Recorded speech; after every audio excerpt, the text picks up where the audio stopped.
জামালপুরে মেলান্দহ উপজেলার ৭ নং চরবানি পাকুড়িয়া ইউনিয়নের মছির উদ্দিন ভুট্টোর ছেলে ইউসুফ আলীকে মানকি সকালে বাজারে তার ইলেকট্রনিক্স দোকানে অতর্কিতভাবে হামলা করে।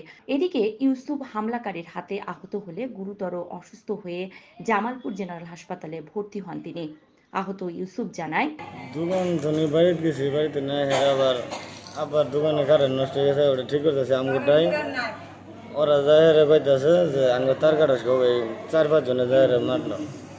কে আতরে ফুলা মুশারফ, ফজলু, তারপরে হইলো ফারুক আর হইলো ফারুক ভাই ছোট্ট। এটা আসলে কি নিয়ে এটা বিষয়টা আমি জানি না তো। অতর্কিত হামলা। হ্যাঁ, কবের ঘটনা? কালকে।